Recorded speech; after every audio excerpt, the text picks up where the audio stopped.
Welcome everybody to the 1860 Club, and it's a real delight to have Mike and Ben Ryan with us. Welcome, gents. Thanks, Lee. Hey, Lee. Pleased to be here. It's been a long time since we've sort of caught up.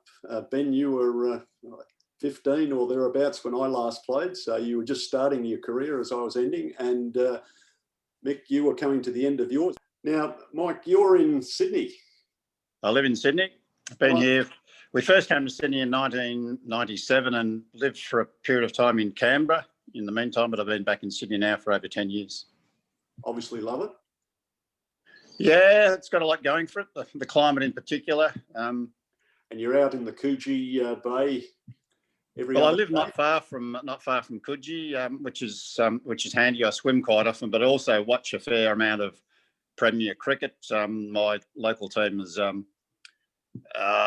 Randwick Petersham, the mighty Randy Peets, and I've watched some high level cricket there over the years and seen some terrific players like a young Usman Khawaja, Kadich. More recently, David Warner played there during his the time he was suspended, and a guy by the name of Daniel Sams has just come through to play white ball cricket for Australia. So, watching high level cricket is my best pastime.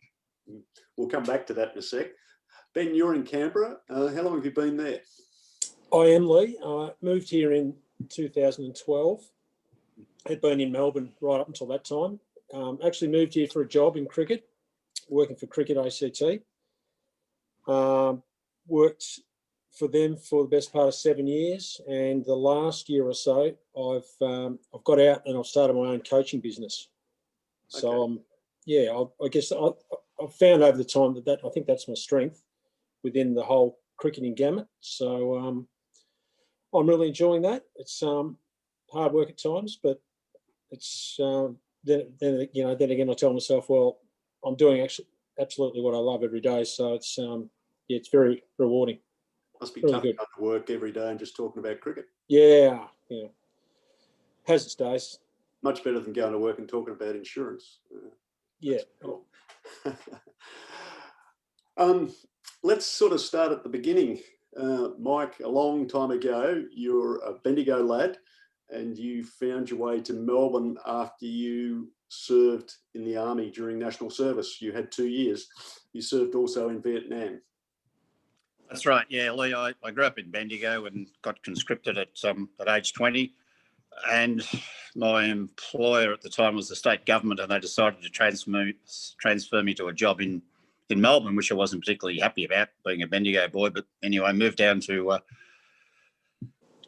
Melbourne. We bought a house in Reservoir to stay closer to Bendigo, I think. And then I looked around to play cricket. Hadn't played cricket for a few years. A guy I'd met, his name was Freddie Ward. He actually played football for Preston, and he'd wanted me to play for his club in JICA. And I said, well, look, with all due respect, I'd like to play on turf cricket, which is what I'd played on in Bendigo, and I'd like to try myself at a bit of a higher level. He said, yeah, not a problem. He said, I'm a mate of Dick Telford, so I'll take you down and introduce you. So Fred said he'd introduce me to Dick Telford. So long story short, the day that we're supposed to meet at the ground, Fred didn't turn up, but in the end, I walked in and introduced myself and said I'd like to play cricket. At that stage, I didn't know who Dick was, of course, coming from Bendigo. But I remember Dion Johnson being very receptive. And he said to me, what do you do? And I said, I'm a leg spin bowler, which, as it turned out, I wasn't particularly a good leg spin bowler. So I started my career. My first game at Preston was opening the batting in the fourth. Yeah, I remember Dion, and I remember, what a terrific guy he was and how receptive he was and how welcoming he was. And I thought, well, this is a good starting point. And then I got even better at the end of practice because I'd met Ian Murray and I helped him actually, trying to carry a bit of favour, helped him put the nets away. And he said, he looked at me at the end of that and he said, we often have a beer at a pub across the road called the Council Club. I said, you're a smooth talker, Ian. So that was the start of the social side of things. The first of many. First of many, yeah. So I wasn't particularly good at cricket, but I think I did okay on the social scene over the years. You actually had about 10 years at Preston, and I played nine seasons. The last three, I was privileged enough to be captain of the seconds, and we won. I think each of the 3 years we played in finals. We won the middle season. We won the Premiership. The last season we should have won the premiership. We're actually beaten off what was the second last ball today. We probably shouldn't have played, but that's the way things go.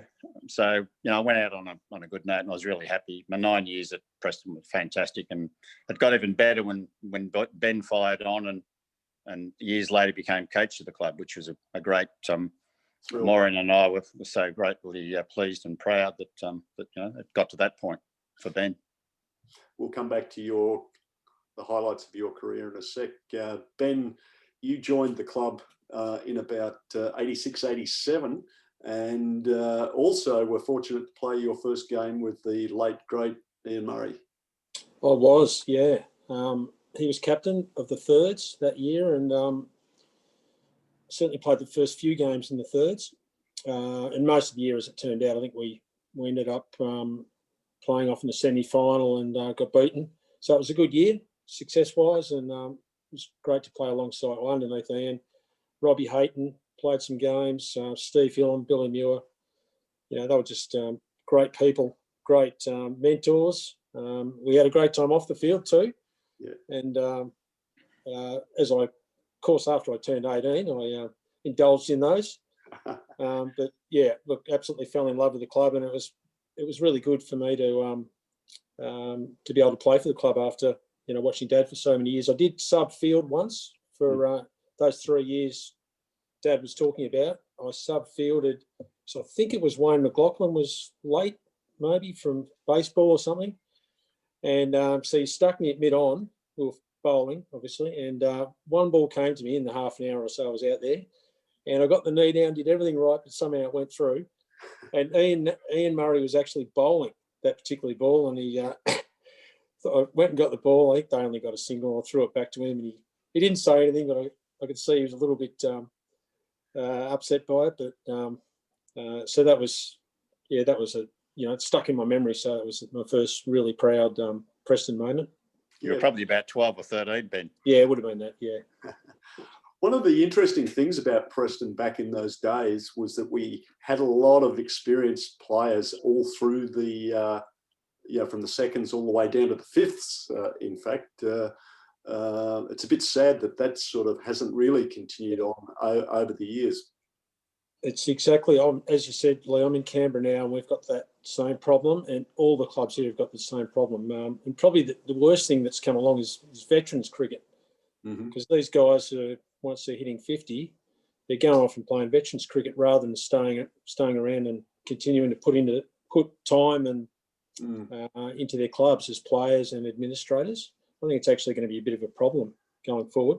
So you worked your way from the thirds into the firsts as a batter.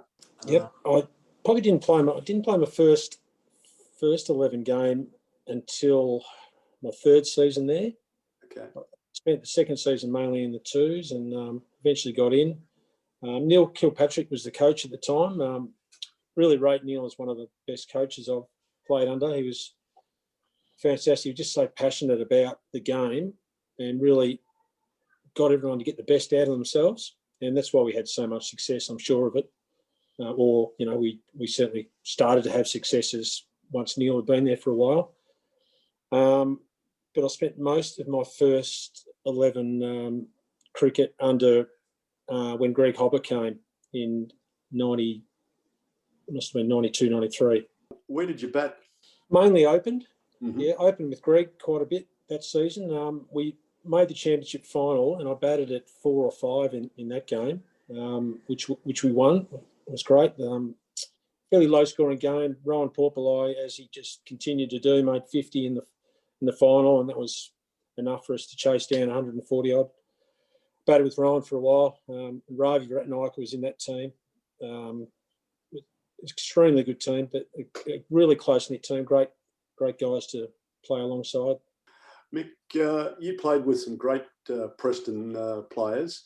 You mentioned Ian Murray, Ian Baggett, Scratch Mitchell, just to name 3. These were really good players playing in the seconds, thirds, as well as playing in the firsts at various times. It must have been really tough for opposition coming against that sort of talent. Well, that's right, Lee. And those guys had played at the high level before I was involved in the club. And then I think Scratch then went back and had a further career back in the seniors after playing a bit in the seconds during my time. The other one who was probably remained untapped for most of his cricketing career was Gary Howgate, Harry, who was a fantastic player, in my opinion. Eventually he went to Collingwood and I think did fairly well at that level.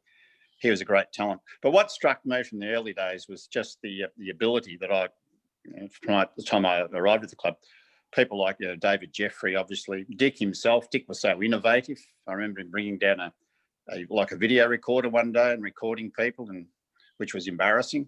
I remember a guy by the name of Paul Collins, who was one of the best batsmen I'd ever seen play close up, and he wasn't around for very long. But there was a huge amount of talent in the club, and I felt so good to be there amongst it all.